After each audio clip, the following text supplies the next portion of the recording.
বীরপুর গ্রামের লোকেরা অমাবস্যার রাতে ঘর থেকে একদমই বেরোয় না। যদি ওদের কোথাও যেতে হয় তো ওরা মাটির নিচের রাস্তা দিয়ে যায়। রবি গ্রামে নিজের মামার বাড়িতে ঘুরতে এসেছিল। মামা, লাইট তো আসছে না, পাখা ছাড়া কি করে ঘুমাবো বলো? আমি কি ছাদে গিয়ে ঘুমিয়ে পড়বো? না বাবা, ছাদে নয়, আজ অমাবস্যার রাত। অমাবস্যার রাত? তাতে কি হয়েছে? গ্রামে অমাবস্যার রাতে নরমুণ্ডুর বৃষ্টি হয়। নরমুণ্ডুর বৃষ্টি? হ্যাঁ, নরমুণ্ডুর নজর যার ওপরেই পড়ে তাকে ও কাঁচা খেয়ে ফেলে। তার জন্যই ছাদের উপর যাওয়া একেবারেই বারণ। তাই একেবারেই বাইরে যাওয়া যাবে না, জানলা দরজাও খোলা বারণ। রবি রাতে গরম থাকার কারণে ঘুম পাচ্ছিল না। নরমুণ্ডুর বৃষ্টি? মনে হয় মামা পাগল হয়ে গেছে। আজ রাতে আমি জানলা দিয়ে বাইরেই তাকিয়ে দেখব। রবি রাতে জানলার থেকে নরমুণ্ডুর বৃষ্টি দেখার অপেক্ষা করছিল। অর্ধেক রাত হয়ে যাওয়ার পর ও দেখতে পেল যে আকাশ থেকে অনেকগুলো নরমুণ্ডু মাটির দিকে পড়ছে। একটা নরমুণ্ডুর নজর ওর দিকে পড়ে যায়। ওটা রবির দিকে আসতে থাকে। রবি সঙ্গে সঙ্গে জানালা বন্ধ করে দেয়, কিন্তু নরমুণ্ডু জানালার মধ্যে ধাক্কা মারতে থাকে। রবি ভয়ে ঘর থেকে পালিয়ে যায়। মামা, মামি, কি হয়েছে রবি? ঘরে চলো, একটা নরমুণ্ডু জানালায় ধাক্কা মারছে। রবির মামা মামি যখন ঘরে আসে তখন জানালা থেকে কোনো আওয়াজ আসছিল না। আজ দিনের বেলায় আমি তোমাকে নরমুণ্ডুর ব্যাপারে বলেছিলাম, মনে হয় সেই জন্য তুমি নরমুণ্ডুর স্বপ্ন দেখছো। যদি তোমার ভয় লাগে তাহলে তুমি আমার ঘরেই শুতে পারো। না মামা, আমি এখানেই শুয়ে পড়ব। আসলে নরমুণ্ডু কোথা থেকে পড়ে, কোথা থেকে এর বর্ষা হয়, কে এগুলোকে মাটিতে ফেলে? পরের দিন ও এই সব প্রশ্ন নিয়ে নিজের মামার কাছে পৌঁছায়। গ্রামের বয়স্ক লোকেরা বলে যে এই গ্রামটা অভিশপ্ত, কারণ পুরনো দিনে এখানে অনেক নরবলি দেওয়া হতো। সেই সব লোকেদের বলি দেওয়া হয়েছে, তাদের কাদা মাথা এখানে পড়ে আছে। জানি না এগুলো সত্যি নাকি কোনো গল্প। মামা, যদি তোমরা গ্রামবাসীরা এইভাবে প্রতি অমাবস্যাতে ঘর থেকে না বেরোও তাহলে এই নরমুণ্ডুর সমস্যা কিভাবে সমাধান হবে? বাবা, রহস্য জানতে গিয়ে জীবনের ঝুঁকি কে নিতে যাবে? রবি মনে মনে ঠিক করে নিল যে সে এই নরমুণ্ডুর রহস্য না জেনে কিছুতেই ছাড়বে না। যখন পরের অমাবস্যা রাত এলো তো রাত 2টোর সময় পা টিপে টিপে ছাদে উঠে গেল। আকাশ একদম পরিষ্কার ছিল। আজ তো নরমুণ্ডু দেখতেই পাচ্ছি না। তারপরেই হঠাৎ একটা নরমুণ্ডু রবির মাথার উপরে পড়ে, তারপর আরও কয়েকটা পড়ে, তারপর ধীরে ধীরে নরমুণ্ডুর বৃষ্টি জোরে পড়তে থাকে। এইসব নরমুণ্ডগুলো রবিকে তাড়া করতে থাকে। রবি হুড়োহুড়িতে পাশের বাড়ির ছাদে লাফ দিয়ে নিজের বাড়ির উঠোনে চলে এলো। নরমুণ্ডু ওর পেছনে আসতে লাগলো। রবি মেন গেট খুলে বাড়ি থেকে বেরিয়ে গেল, কিন্তু নরমুণ্ডুর নজর ঘরে শুয়ে থাকা মানুষগুলোর ওপর পড়ল। ওরা ঘরের ভেতরে চলে এলো। যখন সকাল হলো রবির মামা মামি দেখল রবি নিজের ঘরে শুয়েছিল। যখন ওরা বাইরে গেল ওরা দেখল পাশে অনেক ভিড় জমা হয়েছে। কি হয়েছে ভাই? নরমুণ্ডু ঘরে ঢুকতে শুরু করে দিয়েছে, তোমার প্রতিবেশীদের খেয়ে ফেলছে, কেবল ওদের হাড়গুলো বেঁচে আছে। এমন সময় রবি বাইরে আসে আর গ্রামবাসীদের বলে, গ্রামবাসীরা, আমি নিজের চোখে ওদের দেখেছি, ওদের ধরা যেতে পারে। আমরা সবাই মিলে পরিকল্পনা করব। তোমরা যদি এরকমটা না করো তাহলে ওরা কখনো না কখনো আমাদের ঘরে ঢুকে আমাদের খেয়ে নেবে। কিন্তু আমরা ওদের ধরবো কি করে? অমাবস্যার রাতে আমরা পুরো গ্রামে জাল বিছিয়ে রাখবো। যখন নরমুণ্ডুর বৃষ্টি হবে তখন ওদের জালে বন্দি করে নেব। পরের অমাবস্যার রাতে গ্রামবাসীরা মিলে অনেকগুলো জাল জোড়া দিয়ে একটা বড় জাল বানিয়ে আর সেটাকে ছড়িয়ে দেয়। গ্রামবাসীরা লুকিয়ে পড়ে আর নরমুণ্ডুর বৃষ্টির অপেক্ষা করতে থাকে। ভয়ের চোটে তো আমার শোষু পেয়ে যাচ্ছে, তো যাও করে এসো। কিছুক্ষণ পরে নরমুণ্ডুর বৃষ্টি শুরু হয়ে গেল। গ্রামবাসীরা আস্তে আস্তে জালটা টানতে লাগলো। অনেক নরমুণ্ডু জালের মধ্যে আটকে গেল আর কিছু বাইরে চলে এলো। সারা রাতের পরিশ্রমের পর সব নরমুণ্ডু জালের মধ্যে বন্দী হয়ে গেল। গ্রামবাসীরা এক তান্ত্রিককে ডাকলো। তান্ত্রিক নরমুণ্ডুগুলোকে মাটির মধ্যে পুড়ে দিল মন্ত্র পড়ে। বাবা, এখন তো এই গ্রাম নরমুন্ডু থেকে মুক্ত হয়ে গেছে না? বলা যায় না বাবা, আমাদের আগামী অমাবস্যা পর্যন্ত অপেক্ষা করতে হবে। গেস্ট হাউসে এক কোম্পানির লোকেদের জন্য থাকার জায়গা দিয়েছিল। তার মধ্যে 4 জন বন্ধু ছিল যারা কয়েক মাস ধরে এখানে থাকছিল।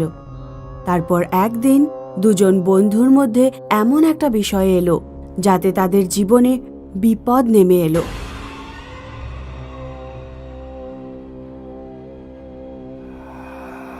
আরে বিমল ভাই, এসব কি হাতে করে নিয়ে এলে?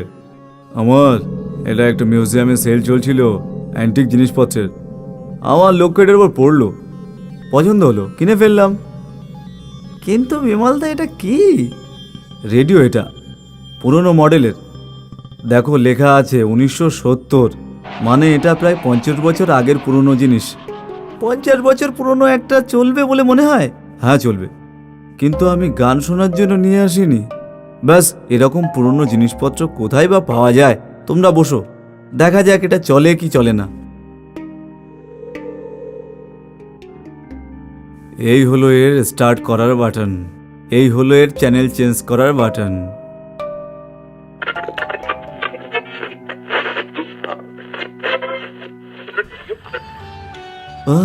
ঠিক আছে, কোনো ব্যাপার না।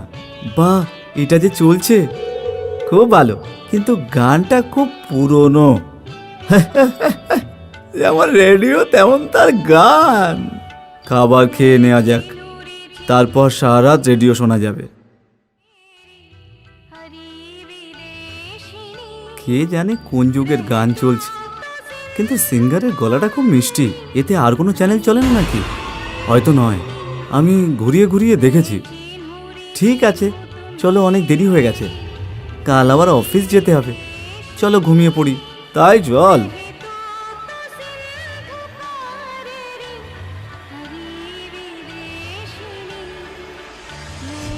তোমরা ঘুমিয়ে পড়ো, আমি আর কিছুক্ষণ শুনবো। আমার লাইটটা বন্ধ করে দে। ঠিক আছে বিমলদা, কিন্তু আওয়াজটা একটু কম করে রাখো, আমরা ঘুমোচ্ছি। ঠিক আছে ভাই।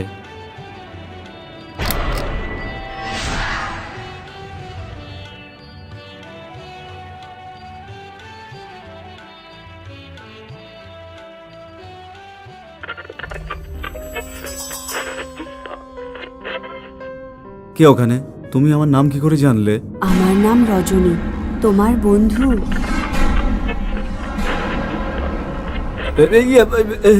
কিন্তু এটা কিভাবে সম্ভব? ভয় পেও না বিমল, আমি তোমার বন্ধু। অবশেষে এত বছর পর তুমিই তো সেই যে আমার দিকে ঘুরে তাকালো। তুমি কি বলছো? তুমি আমার সাথে কথা কিভাবে বলতে পারো? ওসব ছাড়ো, এটা বলো যে কি এদের মধ্যে তোমার শত্রুটাকে? শত্রু? এদের মধ্যে কেউ আমার শত্রু নয়, সবাই আমার বন্ধু। এরকম হতেই পারে না, শত্রু নেই। তাহলে এটাই বলে দাও, এর মধ্যে তোমার সব থেকে খারাপ বন্ধুকে? সব থেকে খারাপ বন্ধু?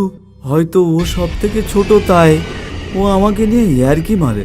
ঠিক আছে, আর কি মারবে না। মানে? বন্ধ হয়ে গেল। হ্যাঁ, এটা আমার ভ্রম ছিল। রেডিও আবার কথা বলতে পারে নাকি? জল তেষ্টা পেয়েছে, কিন্তু জলের বোতলটা গেল কোথায়? অমর, রেডিও? কিন্তু কিভাবে সম্ভব? এসো, আরো কাছে এসো অমর।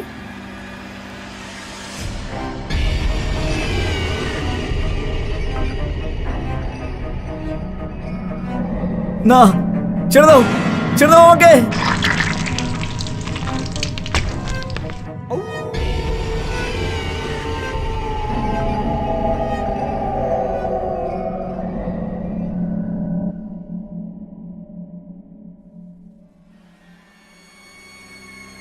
অমর হয়তো সকাল সকাল বেরিয়েছে। আশ্চর্যের ব্যাপার, ওরা তো এরকম করে না।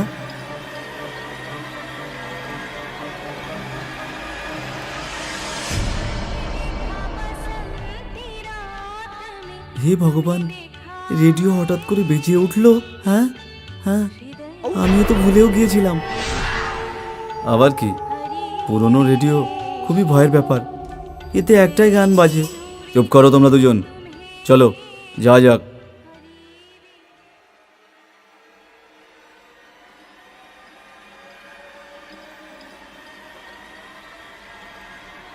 আজকে খুব ক্লান্ত হয়ে গেছি, চল সোজা ঘুমিয়ে পড়ি। হ্যাঁ ভাই, তাই চল। বিমলদা, তোমার ঘুম আসছে না? না, তোমরা দুজনে ঘুমিয়ে পড়ো। হ্যাঁ বিমলদা, তোমার প্রেমিকার সাথে কথা বলতে হবে। প্রেমিকা? প্রেমিকা আবার কে? হ্যাঁ, ওই রেডিও আবার কে?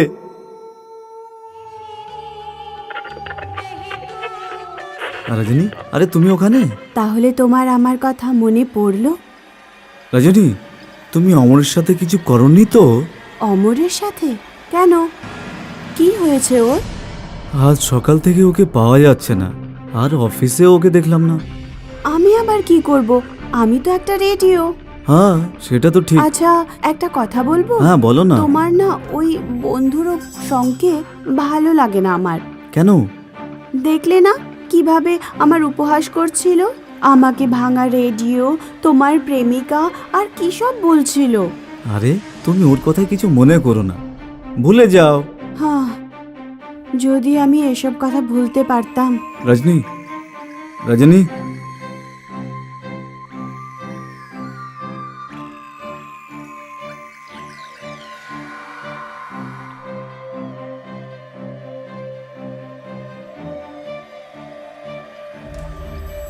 আরে কি হলো? আরে রেডিও এখানে কিভাবে এলো? বিমলদারও খেয়ে দে কোনো কাজ নেই। ও ওহো, চল যা এখান থেকে, কোথাকার শয়তান।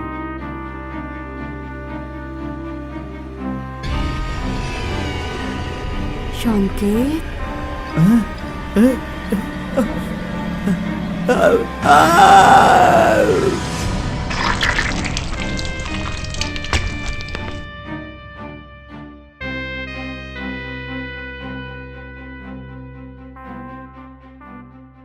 বিমলদা, সংকেত আবার কোথায় গেল?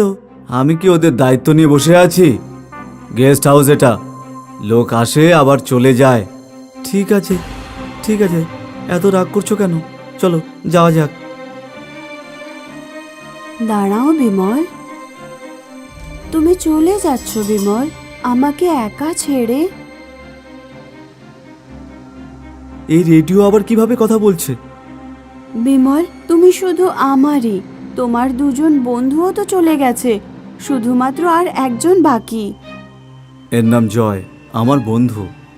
কেউ কারো বন্ধু হয় না, একে শেষ করে দাও, তারপর আমরা দুজন এখানে ভালোভাবে থাকবো আর গান শুনবো। এসব কি ফালতু কথা বলছে? এটা এটা কি করছো বিমলদা? হ্যাঁ, এটাই ঠিক আছে, শেষ করে দাও একেও। না বিমলদা, না। শেষ করে দাও বিমল, তারপর শুধুমাত্র তুমি আমি না। থেকে যাব। না না, আমি এটা করতে পারবো না। তুমি এটা কি করছো বিমল? ছাড়ো, তোমার দ্বারা না হলে আমাকে দাও। না না, রজনী,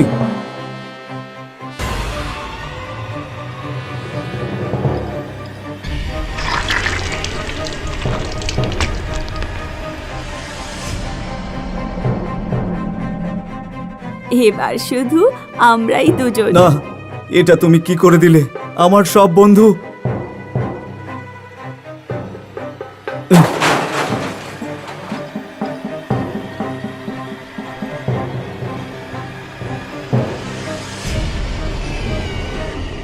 না, এটা কি কি?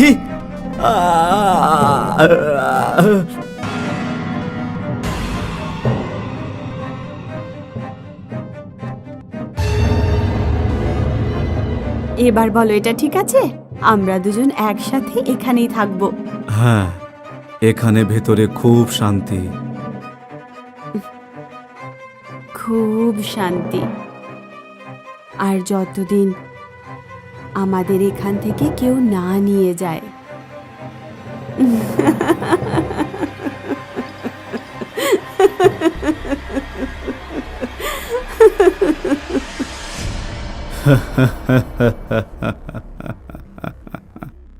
মহামারী